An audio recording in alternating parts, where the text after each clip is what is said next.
Na barabara mpenzi mtazamaji popote ulipo, fursa nzuri kabisa kuweza kukuletea taarifa tendeti na sahihi, ikiwa ni siku nyingine, siku ambayo virusi vingine vimeweza kuripotiwa. Mpenzi mtazamaji, hii ni baada ya sampuli 1403 kuweza kukaguliwa na kuweza kupata virusi vipi ambavyo ni 278. Mpenzi mtazamaji, msamba huu kwenye kaunti ni kama ifuatavyo. Kaunti ya Kajiado iliweza kuripoti visa 40, Kiambu visa 28, Machakos visa 22, Nakuru visa 16, Siaya visa 2, Mombasa visa 2, Murang'a kisa 1, Nyamira kisa 1, Meru kisa 1, Homa Bay 1, Nyandarua 1, na vile vile katika kaunti ya Uasin Gishu kisa 1. Mpenzi mtazamaji, hivi sasa tunachukua vidokezo vya yale ambayo tumeweza kukuandalia jioni ya leo. Watu 278 zaidi waambukizwa virusi vya korona, huku wahudumu wa afya 5 kufikia sasa wakiwa wameaga dunia kutokana na virusi hivyo.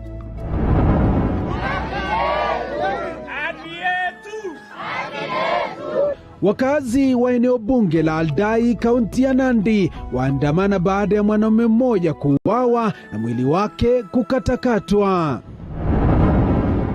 Kesi nilikuwa nimesimama nikasikia boy amekaa akanipiga na chupa ya mzinga kwa kichwa. Na katika makala ya vilio nyuma ya pazia, tutakufahamisha jinsi dhuluma za kijinsia zinazidi kuathiri wanawake, ila wengi wao wamesalia kimya.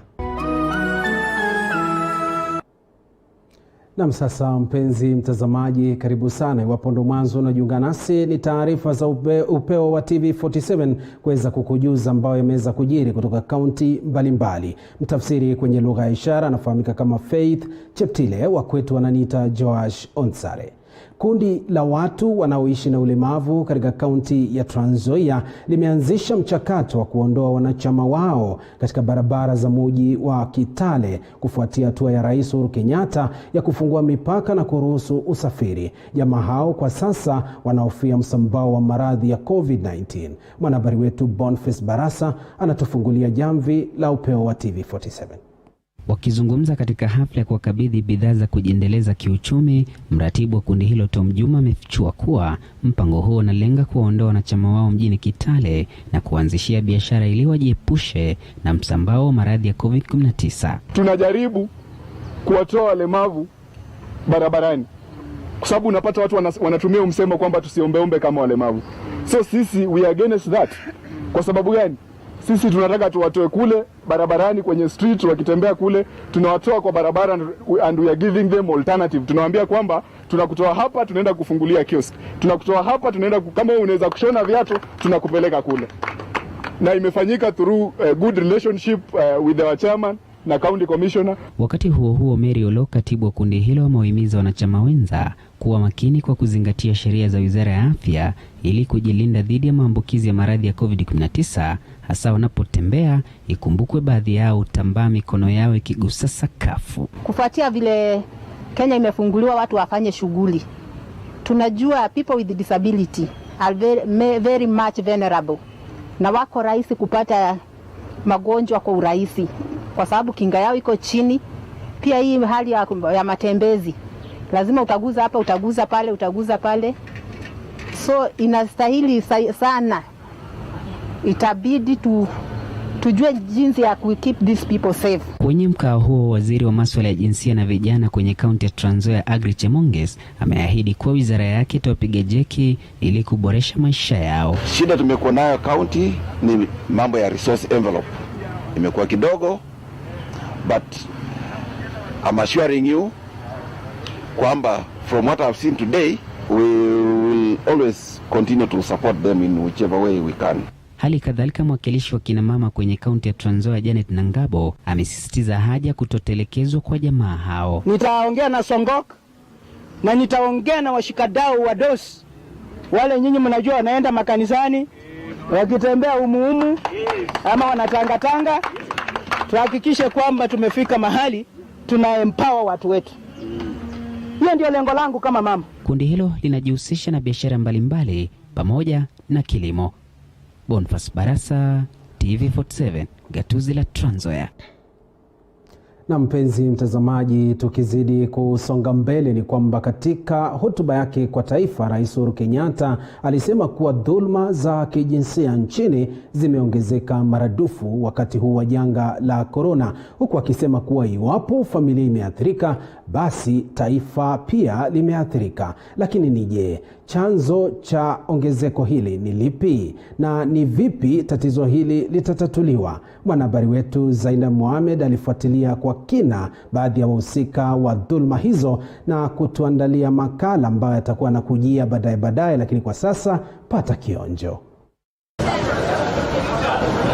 Mnamo tarehe 13 Machi mwaka huu, kisa cha kwanza cha virusi vya korona kiliripotiwa nchini, na kama nchi nyingi duniani, Kenya ikafungwa na kanuni za kudhibiti virusi vya korona zikawekwa.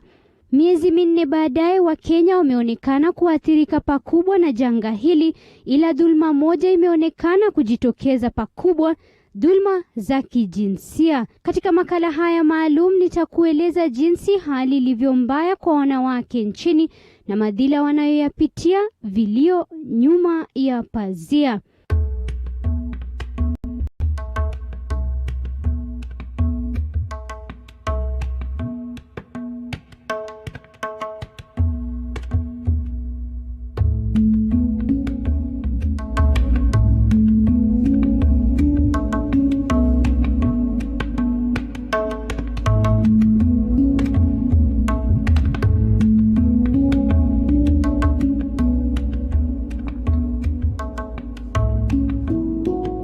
Na bila shaka mpenzi mtazamaji, ndo makala ambayo atakujia katika muda usiokuwa mrefu, hivyo basi zidi kuganda nasi. Tukisonga mbele ni kwamba serikali ikiwa imeamrisha ufunguzi wa vyuo vikuu na vile vya anuai Septemba mwaka huu, waziri wa elimu Profesa George Magoha hii leo amezuru chuo cha Kibabii katika kaunti ya Bungoma kutathmini maagizo yaliyowekwa na Wizara ya Afya kuhakikisha kwamba vyuo vikuu na vile vya anuai viko tayari kurejelea masomo. Mwandishi wetu Wanji Sustin alihudhuria hafla hiyo na sasa anatuarifu.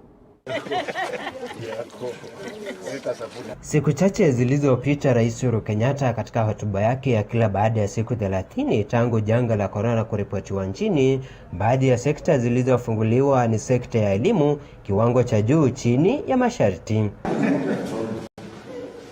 Na hii leo waziri wa elimu Profesa George Magoha amezuru chuo cha walimu cha Kibabii eneo la Kimaiti kaunti ya Bungoma kuangalia matayarisho. Well, actually directed by His Excellency the President himself to ensure that as we consider opening the teacher training colleges, we ensure that they are prepared by the protocols that are given by the Ministry of Health, of course adopted by from WHO, and by extension adopted by our ministry. Magoha ameidhinisha chuo hicho kuwa kipo tayari kurejea masomoni kulingana na ukaguzi wake wa matayarisho ya chuo hicho. I've been around. The classrooms are new and are actually excellent, and he has gone a step further to ensure that the children, when we open, will have a distance of 1.5 meter. Same goes to the halls where we have been and we have measured. He doesn't have enough guns, and he has assured me, and I told him I don't believe him, I will have to come and ensure that they are here. He has 3 guns, he needs about 12 of them. The issue of water and sanitizing, I have told him what I have seen is maybe 25% of what we need, especially sanitizers near the toilets and the boarding houses and inside the kitchen. But by and large, of the 4 facilities that I've seen so far, this one is the one that is nearest to completion for opening, followed by Tambaj, followed by Mosoriot, and of course followed by Yeregi. Wanji Sustin, TV47, Bungoma. It is safe for the children to come back. Okay. So if those tables are here, as we are moving, let the Na mpenzi mtazamaji, tukisonga mbele ni kwamba idadi ya walio na virusi vya korona ikiendelea kuongezeka nchini, viongozi wa muungano wa madaktari nchini KMPDU wameilaumu serikali kwa kutoa kinga wahudumu wa afya ambao wako katika mstari wa mbele kukabiliana na virusi vya korona. Wizara ya Afya imeripoti visa vingine 278 vya COVID-19 katika kipindi cha saa 24 zilizopita, anavyoarifu mwanahabari wetu Mumbi Chege.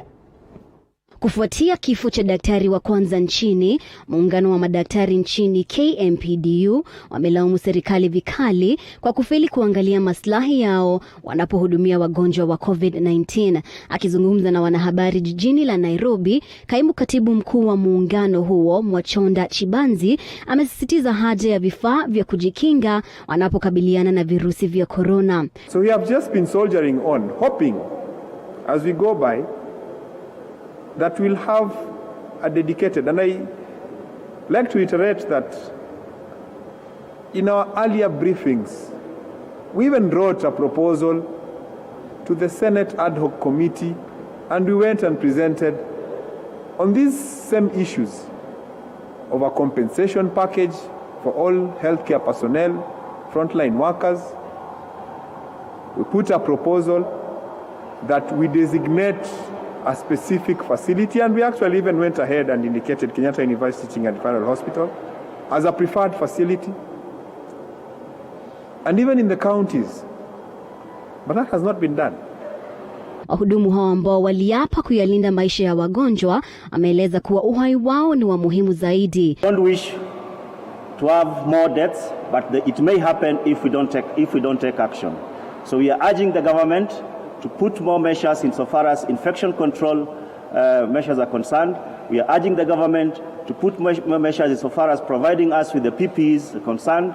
We are also urging the government, now that we've proved that we are at risk, whatever was promised in the presidential welfare package, can it be released insofar as covering the health workers are concerned? Malalamishi haya yanajiri wakati Wizara ya Afya imetangaza visa vipya 278 vya COVID-19 katika kipindi cha saa 24 zilizopita, huku idadi yote ikifikia visa 9726. Concerning our COVID-19 situation today, 278 people have tested positive for the virus, bringing the total number of cases in the country to 9,726.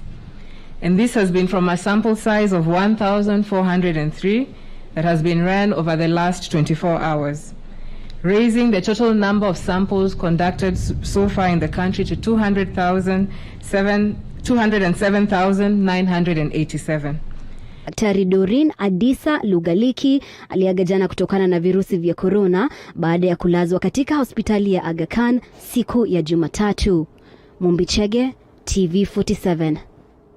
Na mshukrani sana Mumbi Chege kwa udadavuzi wa taarifa hiyo. Mpenzi mtazamaji, taarifa hizi unazipata live kwenye Facebook TV47 Kenya. Ingia kwenye Twitter TV47KE, akaunti ya kwangu Josh Onsare, na arafa fupi kwenye 22047. Tutasoma kadri tunavyozidi kusonga mbele. Mpenzi mtazamaji, hivi sasa tunafululiza zaidi kwa taarifa nyingi. Bunge la Seneti linatarajiwa kuandaa kikao maalum Jumatatu juma lijalo, kikao kitakacho amua mbinu itakayotumika kugawa shilingi bilioni 316.5 za kaunti katika bajeti ya mwaka wa kifedha wa 2020-2021. Hayo ni kufuatia agizo la Rais Uhuru Kenyatta kuupa uongozi wa bunge hilo wakati wa siku 3 kupata suluhu ya mbinu itakayotumika. Vuta ni kuvuta ikiendelea kuhusiana na mbinu ya ugavi wa shilingi bilioni 316.5 za kaunti. Sasa huenda afueni ikapatikana, kikao maalum kikiwa kimeitishwa kwa bunge la Seneti juma lijalo, kikao kitakachojadili namna ya kugawa fedha hizo. Mr. Speaker, as far as I know, I was informed that I was the whip, so kulingana na taarifa ni kwa Rais Uhuru Kenyatta ametaka suluhu kupatikana, kiongozi wa wengi Samuel Pogisio akilazimika kumwandikia spika wa bunge la Senate Kenneth Lusaka kuandaa mkao maalum baada ya kupitisha siku iliyostahili kujadili mbinu hiyo mpya maarufu third generation formula. Hayo yanajiri maseneta zaidi ya 21 kutoka kaunti zinazopaniwa kupoteza katika mbinu hiyo mpya, wakiwa wameapa kupinga kwa vyovyote vile mbinu hiyo kwa kile wanachodai kuwa tayari kaunti zimeunda bajeti yake na hazistahili kupoteza fedha zote. Are done by people. People can sit down and work out formulas that ensure at the very minimum no county loses a single cent. As a senator elected in Isiolo County, I am going to oppose it with all the energy that I have. Maeneo ambayo hatusemi kwamba kuna ukabila, lakini tunasema ya kwamba kwa nini kuprofile watu hao. Kwa hiyo sisi tunapinga na kwamba hatutakubali kugawanywa kikabila, wala hatuweza kugawanywa kwamba watu wengine walio na pesa. Hatujaona pesa inatolewa kwa tajiri, inatolewa kwa maskini, inapelekwa kwa tajiri. Kaunti zinazopunguziwa fedha katika mgao huo ni pamoja na Mandera, Isiolo, Wajir, Kilifi, Tana River, Taita Taveta, Narok, Kitui. Zingine ni pamoja na Vihiga, Nyamira, Samburu, Makueni, Turkana, Kwale, Mombasa, Garissa, Tharaka Nithi na Marsabit. Elizabeth Mutuku, TV47 Nairobi. Na mpenzi mtazamaji, kufika hapo tunachukua mapumziko mengine. Taarifa hiyo yake Elizabeth Mutuku kuhusu ugavi wa mapato ya kaunti. Mpenzi mtazamaji, nikiangalia kwenye Facebook anasema kwamba anaitwa Kipkoech Kevin, anasema tuned in. Mwingine hapa anaitwa Lil Kim Vic Kimathi watching from Unimis jijini Juba. Mwingine hapa anaitwa Angie Mimi, anasema in, asante sana. Rispa Oruaru anasema Rispa Oruaru watching from diaspora. Wa mwisho hapa anasema anaitwa Nefi Lari watching. Mpenzi mtazamaji, ndo kauli tu zile ambazo umeweza kutuma hapa. Ikibidi tutakuwa tunasoma kadri tutakuwa tukirudi, lakini kwa sasa tuende mapumziko mafupi. Kanda nasi.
Na mpenzi mtazamaji, wapo ndo mwanzo unajiunga nasi, karibu sana katika taarifa za Upeo wa TV47.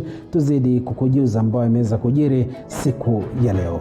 Wakazi wa kijiji cha Tereko eneo bunge la Aldai kaunti ya Nandi wameandamana baada ya mwanamume mmoja aliyekuwa akichunga mifugo kwenye msitu kupatikana ameuawa na mwili wake kukatakatwa. Mwanahabari wetu Calvin Chitwa na taarifa hiyo kikamilifu.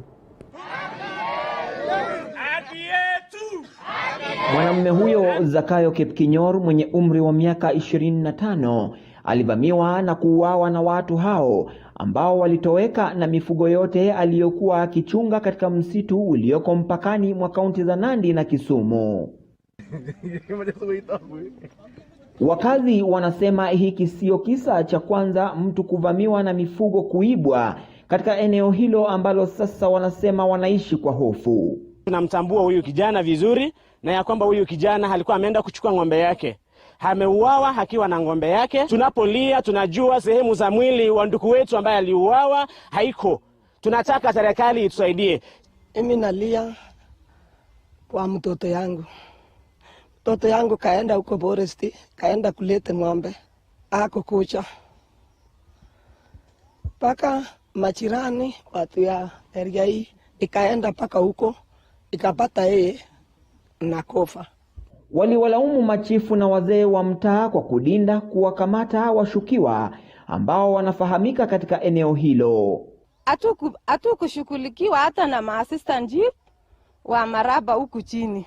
Hasa wa Kaptumet sub location na Tirikwa sub location. Kama angekuwa maassistant chiefs wakae vizuri, kitu ya mtu akipotea aite watu wakae. Kwa nini wanashirikiana na uwezi? Sababu ya pesa. Mzee wa mtaa wa kijiji hicho Jethro Kiprop alisema alimuona marehemu Kipkinyor akichunga ng'ombe kwenye msitu huo mchana na baadaye kupata habari jioni kwamba aliuawa. Tulienda na hiyo kichana mpaka huko foresti. Mimi akakaa kwa mawe, yeye akatangulia mbele. Muda kitoka akapata ng'ombe yangu akaletwe. Akachunga mbeleni. Huyu kijana akaenda. Wakazi wamewarai viongozi wa eneo hilo kuingilia kati kumaliza visa hivyo vya mauaji ambavyo vimekithiri. Calvin Chitwa, runinga ya TV47, kaunti ya Nandi.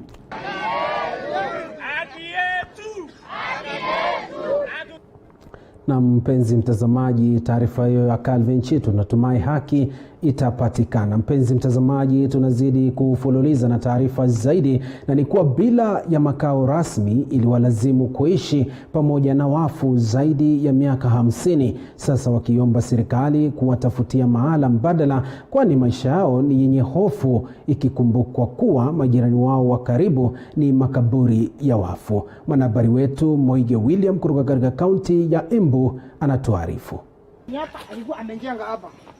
Kwa zaidi ya miaka 50 takriban watu 600 wanaoishi kwenye eneo la kaburi katika kijiji cha Kamugoi, kaunti ndogo ya Runyenjes, kaunti ya Embu, wanaiomba serikali iwahamishe na iwape mahitaji ya msingi, kwani hawana uwezo. Ingawa makaburi yameharibiwa na shughuli za wanadamu, wenyeji wanasema ni jambo la kuatia hofu sana kuishi katika eneo ambalo wafu wamezikwa.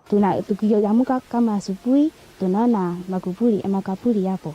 Alafu tukiangalia hatunjui hiyo mtu ni nani, tunasikia hiyo nini, moyo wetu unaishi mbaya. Serikali iangalia watu wengine, sababu hapa ni shida tupu.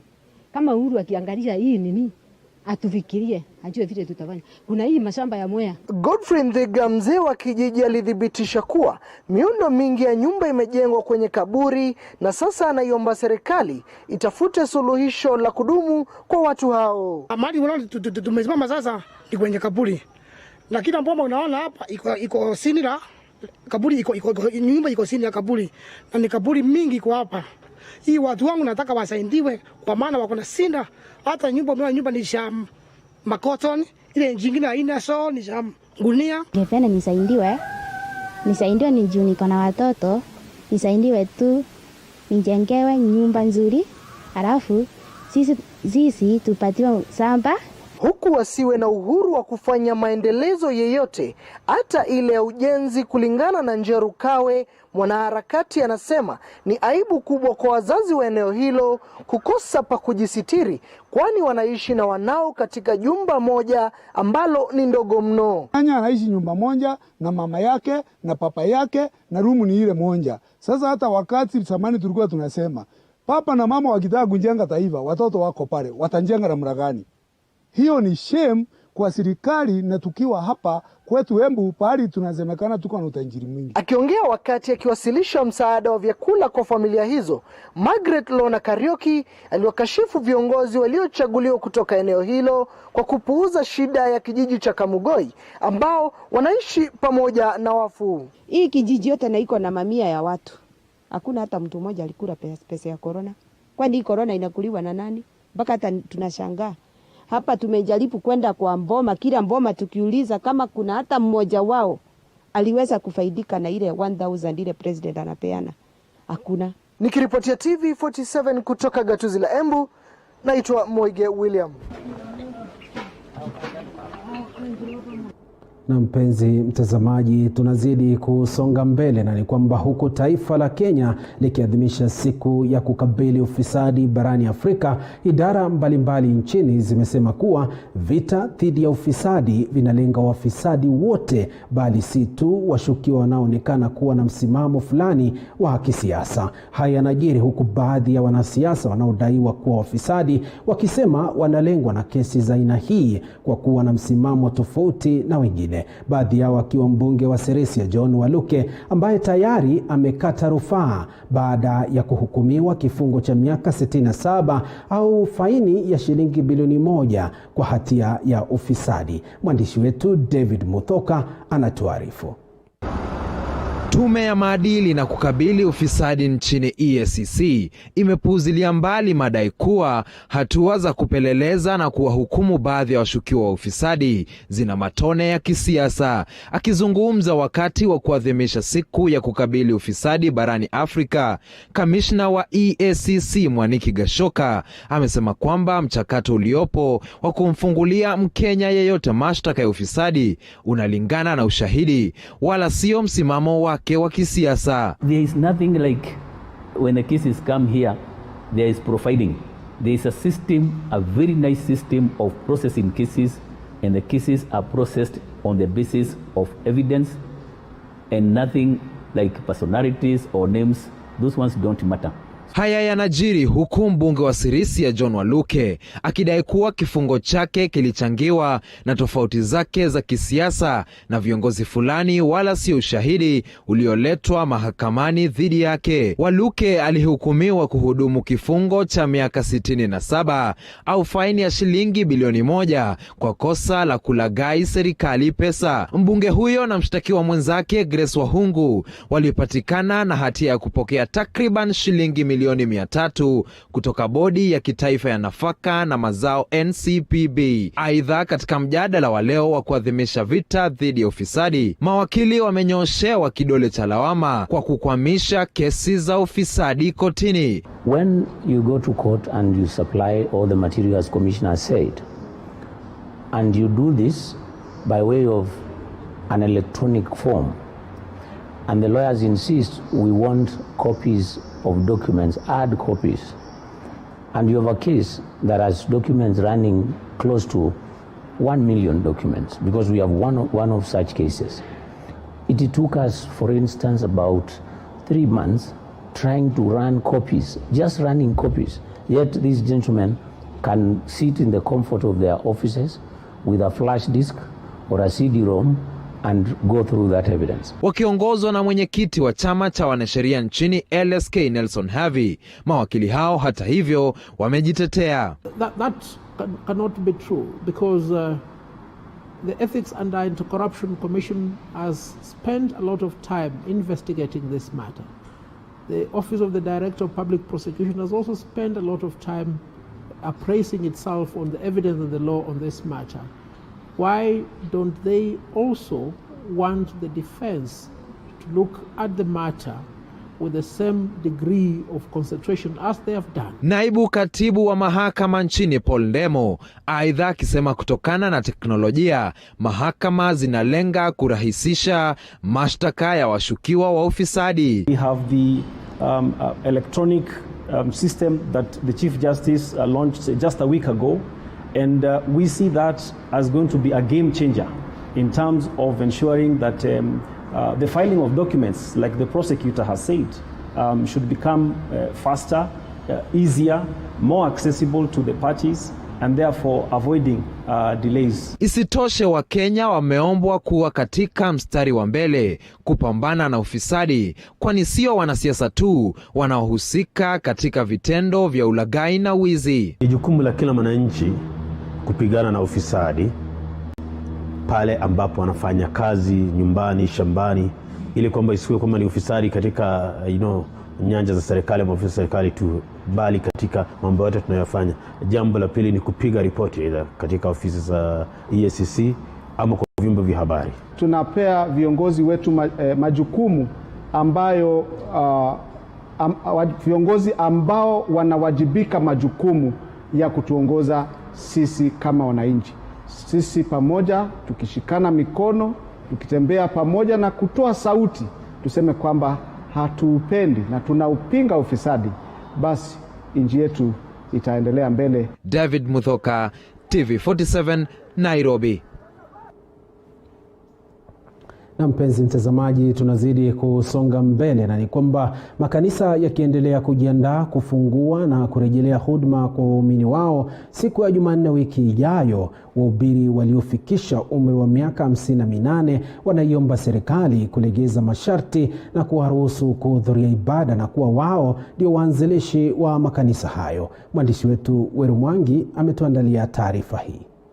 Huku makanisa yakijiandaa kurejelea shughuli zake siku ya Jumanne juma lijalo, kamati iliyohusika kuweka mikakati ya kudhibiti virusi vya korona ilipendekeza watoto chini ya umri wa miaka 13 wasiende kanisani na wazee waliofikisha umri wa miaka 58. Baadhi ya wachungaji waliofikisha umri huo na wanaongoza makanisa yao wametoa wito kwa serikali kulegeza msimamo huu. Kile kingine ni wale wazee walika yangu wa 58 years wanasemekana wasiende kanisani. Hiyo ni kusema pastor na bishop hawafai kwenda kanisa, kwa sababu hiyo miaka ni ya wahubiri. Vijana wamekataa kwenda kanisa, wale wamebaki kanisani ni wa hiyo miaka. Kwa hivyo hiyo ni kama kusema kanisa isiende. Hivyo ningeuliza hiyo komiti ikae chini tena. Mchungaji Simon Githiora wa kanisa la PCEA Makongeni Thika amesema japo wako tayari kufuata sheria na masharti yaliyowekwa na serikali, huenda wakakabiliwa na changamoto ya kuchagua watu 100 watakaohudhuria ibada, ikizingatiwa makanisa mengine yana idadi kubwa sana ya waumini. Angalia, tunatazamia makanisa ifunguliwe, tuendelee kumwabudu Mungu. Tunajua tuko na changamoto, moja yake ni kwamba kanisa zingine ziko na members wengi. Kama mahali mimi na hudumu PCA Makongeni Parish, kanisa moja liko na waumini zaidi ya 2,000. Hawa watu sasa kuwaweka 100 itakuwa changamoto, lakini tukikaa na tukiendelea na kikao yetu na baraza la wazee wa kanisa na pia pastoral team yetu, tutajua ni akina nani wataabudu saa ngapi siku gani. Wachungaji kutoka kaunti ya Uasin Gishu wametoa wito kwa serikali na Wizara ya Afya kuacha kutangaza visa vya maambukizi mapya na vifo vinavyotokana na virusi vya korona, wakisema sasa watu wanataka tumaini la maisha na kutaka serikali kusaidia waalimu wa shule za watu binafsi, wakisema wameumia sana na kuachwa bila mishahara kwa kipindi kirefu. This issue of announcing every day numbers, it should stop. Let's give hope to people. Let's give hope to people. And I'm clear in saying this. This attention of every time announcing. This number has gone up. It destroys the morale of spirituality in this nation. Katika kikao na maaskofu na wahubiri wa makanisa yote kutoka eneo bunge la Thika kuangazia maandalizi ya kufungua makanisa yametimizwa ili kujikinga na maambukizi ya virusi vya korona, mbunge wa eneo la Thika Patrick Oinaina amesema ni jukumu la wahubiri kuhakikisha kuwa waumini wamefuata sheria zote zilizowekwa na serikali. And we have agreed with the bishops that when the churches do open, there is need to wash hands. There is need to wear masks and there is need to keep social distance. So, and also I have promised that my foundation is going to provide them with tanks that they can use for storing water, for washing their hands. But also the responsibility lies with them so that they can ensure whoever comes to church has observed those basic rules of COVID-19. Nikiripotia runinga ya TV47 kutoka mjini Thika, mimi ni Weru Mwangi. Sawa. Na mpenzi mtazamaji, kwa taarifa hiyo ya wahubiri wa kiteta ndo inatupeleka kwenye mapumziko mengine mafupi. Tukirejea utakuwa unapata makala ambayo tumekuwa tukikuahidi. Sasa wakati utakuwa umewadia wa kuweza kuyapata. Zidi kuwasiliana nasi kwa 22047, tutumia rafa fupi vile vile kupitia ukurasa wetu wa Facebook TV47 Kenya, ingia kwenye Twitter TV47KE na tovuti yetu maridadi kabisa ambayo ni www.tv47.co.ke. Kwa sasa tunaenda mapumziko, ganda nasi.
Na mpenzi mtazamaji, karibu tena, tuzidi kukujuza taarifa hewani. Ni Upeo wa TV47, wakati wa makala umewadia. Katika hotuba yake kwa taifa, Rais Uhuru Kenyatta alisema kuwa dhulma za kijinsia nchini zimeongezeka maradufu wakati huu wa janga la korona, huku akisema kuwa iwapo familia imeathirika, basi taifa pia limeathirika. Lakini ni je, chanzo cha ongezeko hili ni lipi na ni vipi tatizo hili litatatuliwa? Mwanahabari wetu Zainab Mohamed alifuatilia kwa kina baadhi ya wahusika wa dhulma za kijinsia na kuweza kutuandalia makala haya maalum ya vilio nyuma ya pazia. Makini.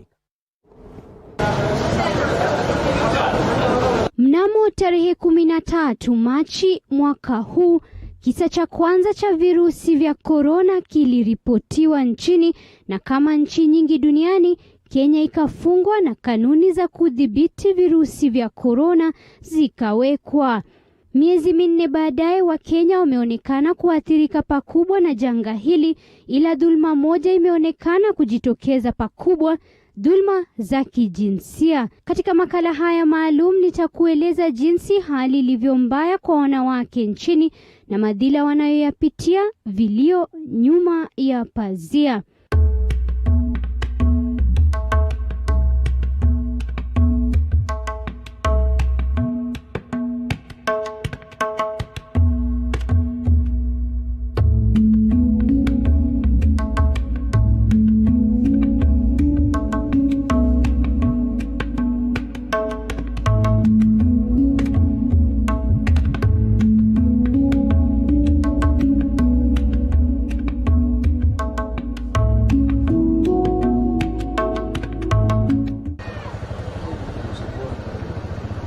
eneo moja jijini Nairobi, eneo ambalo tunalibana kutokana na hali ya usalama ya wahasiriwa, tunakutana na kikundi cha wanawake wapatao 10, wengi ambao ni wahasiriwa wa dhulma za kijinsia. Mary sio jina lake la ukweli, ni mama wa mtoto mmoja na mhasiriwa wa vita vya nyumbani. Mary anakumbuka jinsi alivyokutana na mpenziwe. Tulipatana naye kitu 2015. Yeah, then we started dating, not even dating. Like for 1 week we started living together. But then I was still working.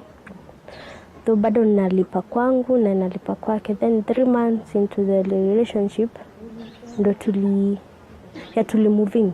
Ila Mary anasema kuwa mambo yalibadilika haraka kutoka kuwa matamu hadi kuwa machungu. After like 2 months, kanza vita, arguing for no reason. One day he chased me out in the ring. Yeah, luckily nilikuwa na so when aliona sasa nenda na hiyo direction, akanirudisha kwa hao na akanifungia. Yeah, it was always like that. Mpaka nika lose job. I lost job. Mary anasema kuwa hakuelewa ni kwa nini mumewe alimchapa kila wakati, huku magombano yakiongezeka kila siku. Na kuchapa, kukurusha mitungi, na ukitafuta reason na kuna probably you said something haukusikia ama ulisahau kufanya, inakuwa vita. Na licha yake kudhania kuwa mambo yatakuwa mazuri, yaliendelea kuwa mabaya kwake na mwanawe, huku siku moja mumewe akimkimbiza na kisu usiku wa manane. After that day he came so drunk so that I had to make excuse. Out of nowhere he slapped me, then pushed me to the wall. Nikaenda, so unajua mtoto bado wako hapo, alafu ananifuata, mtoto lazima akufuate. See, I held her. Nilikuwa nimemshika akamgonga. Mary anasema kuwa mambo yaliendelea kuwa mabaya huku akiwa nyumbani na mumewe ambaye lazimika kufika nyumbani mapema kutokana na kafyu na ambaye alikuwa amepoteza kazi kutokana na hali mbaya ya uchumi. Alianza tu kunichapa. Kwanza aligonga meza ya glasi ikavunjika. We used to live on a bed sitter, so you see there is no space. Nikajificha kwa kona. Ile kona nile kujificha ilikuwa karibu na mtungi ya kawaida ile ya yellow. Akanirusha, ikaenda kama imenirusha huko. I still have the mark here. Hata hivyo Mary hayupo peke yake. Masi sio jina lake kamili, ni msichana wa miaka 19. Ni mwenye umri mdogo ila ni mke na mama wa mtoto mmoja. Masi anasimulia alivyokutana na mumewe wakiwa bado katika shule ya sekondari na baada ya kumaliza masomo wakawa wameoana. Tulipatana shule. Ilikuwa shule moja but boys walikuwa kando, girls walikuwa kando. Sasa hapo ndo tukaanza kudate. Kwanzia nikuwe form 1, tulikapatana form 1. Tukakaa na yeye mpaka sai. Asijue kuwa mambo yatamgeuka na kuwa mabaya, Masi anasema kuwa ilianza na kofi moja kwenye shavu na kuwa kipigo cha mbwa. Sandi akaanza akanipiga, akaniumiza hadi masikio, ovuchi siku anasikia. Wakati mmoja Masi akisema kuwa alifungiwa kwenye nyumba kwa wiki nzima na mumewe asiruhusiwe kutoka. Na akanifungia kwa mlango kwa nyumba almost 1 week. Kaa stoki nje, nikienda nje labda ni hapo tu kwa choo. Lakini hakuwa nataka niende kwa barabara juu watu wataniona. Mumewe akimtishia kuwa hatomuacha toroke maishani mwake kwani amemzalia mtoto wa kiume. Aliteka advantage akaona mdem hakuna mali ataenda na mtoi wangu. Juu amenizalia hakuna mali anaweza hepa. Kama vile Masi, Jen pia sio jina lake kamili, ni mhasiriwa wa dhulma za kijinsia. Hata hivyo Jen hajadhulumiwa na mpendwa wake ila ni watu asiowajua. Usiku mmoja wakati wa saa za kafyu, Jen akiwa anaelekea nyumbani alivamiwa na vijana 7 ambao walimbaka kwa zamu kwa saa 6 hivi na kisha kumtupa katika eneo la kutupa takataka. Nilikuwa natembea kwenda stage. So kuna place nilikuwa nimesimama nikasikia boy amekaa akanipiga na chupa ya mzinga kwa kichwa. Kumuuliza ni nini, kukatokea vijana wengine wakanishika. So ile na try kung'ang'ana nao, wakaanza kusema mwizi, kuuliza mwizi juu ya nini. Nikanipata nishaingizwa niko huko ndani, huko kwa garbage. So kabla niongee nijue ni nini, wakaanza vita, maneno tu mingi, hakuna mtu angeza kunisaidia.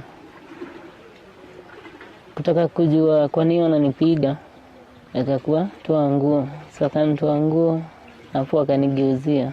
Tukizungumza naye Jen anaonekana kulemewa na hisia, huku kumbukumbu za siku hiyo zikiwa akilini mwake, akisema kuwa wakati mmoja alitaka kujitia kitanzi. Nilikuwa nasikia tu niko down.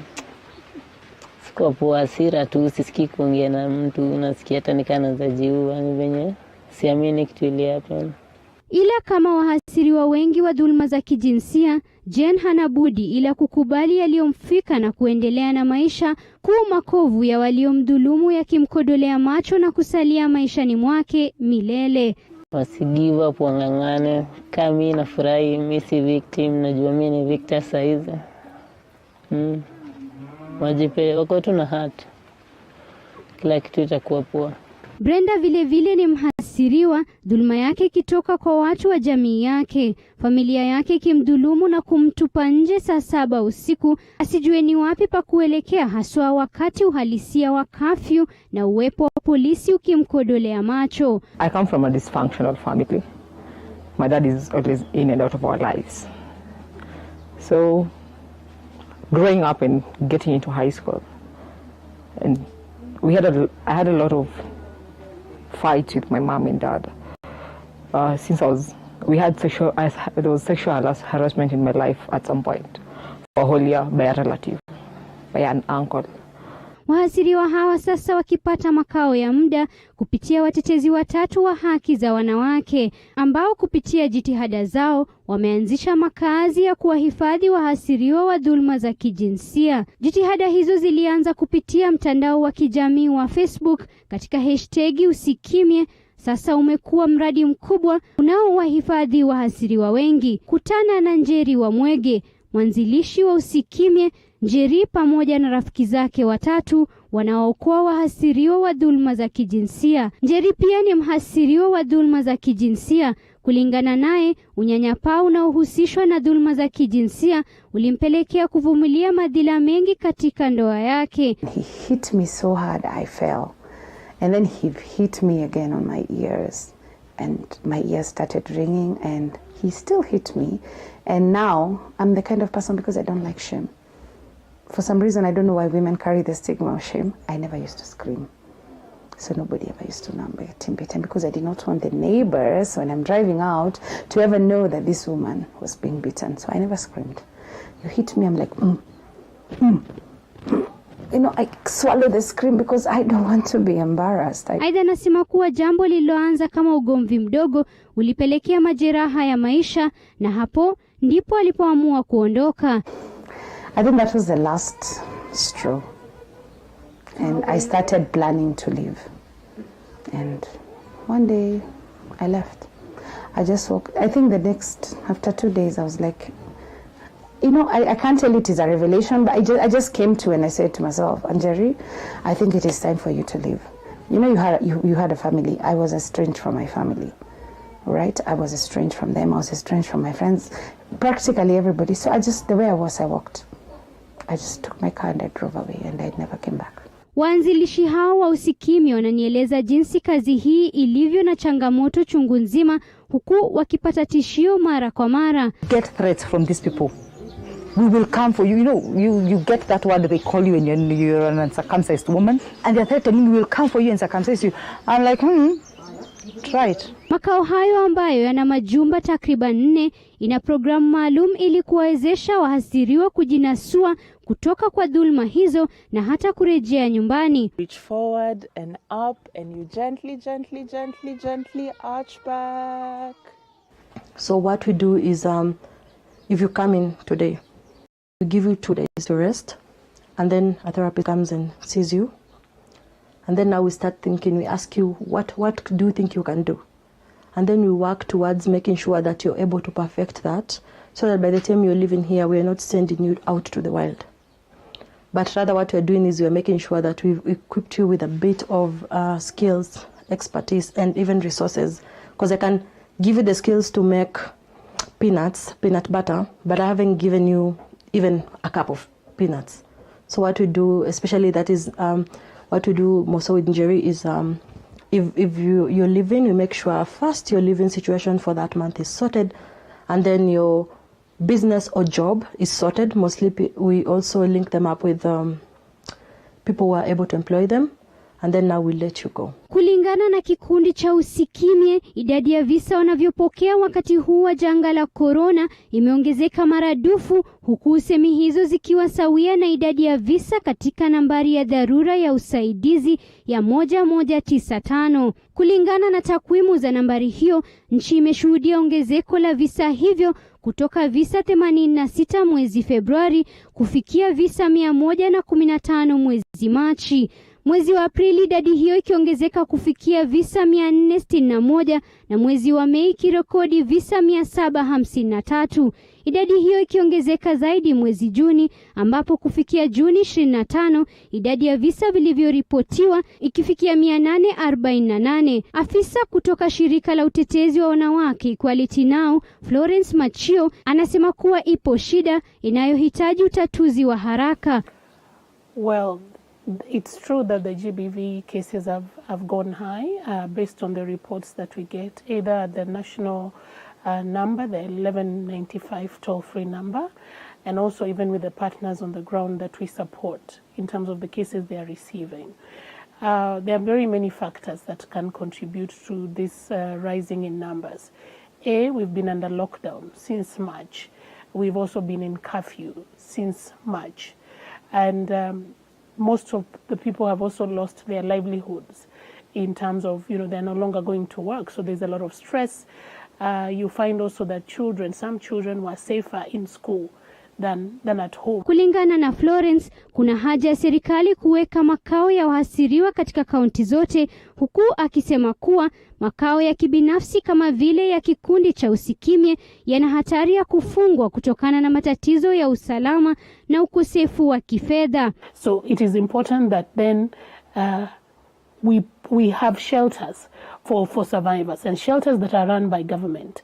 And one might say, at this time, how do we build shelters? Makueni has shown us that you can actually do shelter. They've put up a shelter within this COVID season, and there are guidelines about shelters and different types of shelters. So county governments, because they work in tandem with the national government, need to be able to pull shelters for survivors, so that we do not retain, you don't go to the hospital, you're treated, you make an OB, you get an OB and still go back to the same abuser. You think if the abuser knows you've reported them, will they spare you? They will not spare you. So all these things we need to put in place so that we don't have so many huge numbers by the end of COVID-19. Aidha anasema kuwa janga la dhulma za kijinsia sio jambo geni, ila mchamko wa virusi vya corona umechangia visa hivyo kuongezeka. It is a shadow pandemic. I think when COVID started all over the world, even the UN signed a warning, sounded an alarm and said they are seeing a rise in GBV. So Kenya is not Kenya is not a country that then is not faced with the same that other countries are being faced with. In France, the government had to make a decision because hotels were closed, they decided to take on a hotel and take survivors there. So when police are called, they quickly, the survivors are removed from the abusers and taken to that hotel until the abuser can be arrested. So these had already been happening. New Zealand, they quickly formed, focused on mental health because they realized many people will not be working, and therefore there will be a lot of health issues that need to be looked at. It's just the other day that now we have as a country now mental health guidelines. I mean, so many months after COVID started. So these are things that we should have done in the beginning as a country. It's not like we lacked information, but I don't think we focused holistically on dealing with this pandemic beyond the medical interventions of the virus itself. Kutoka kwa sauti za wahasiriwa katika makao ya usikimye, ni wazi kuwa mamilioni ya wanawake wanapitia madhila chungu nzima kimya kimya, na huku dunia nzima ikihisi athari za janga la korona, kwa wanawake wengi athari ni nyingi, huku wakipigwa na kuuawa na watu ambao wanapaswa kuwapenda na kuwalinda. Zainab Mohamed, TV47.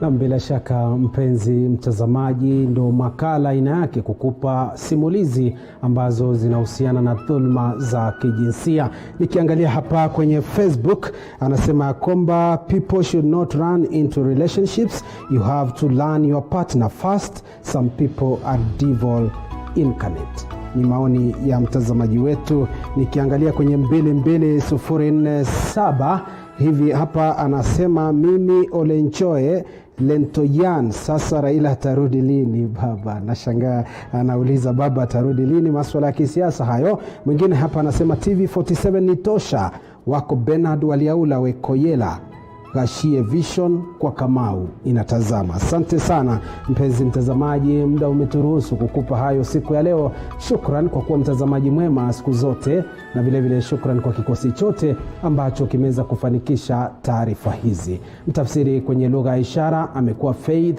Cheptile, wa kwetu wananiita Joash Onsare, na kutakia ukweli utazamaji mwema usiokuwa na bugdha. Saa 3 makala haya yatakuwa yanakujia katika lugha ya Kiingereza. Kwaheri kwa sasa.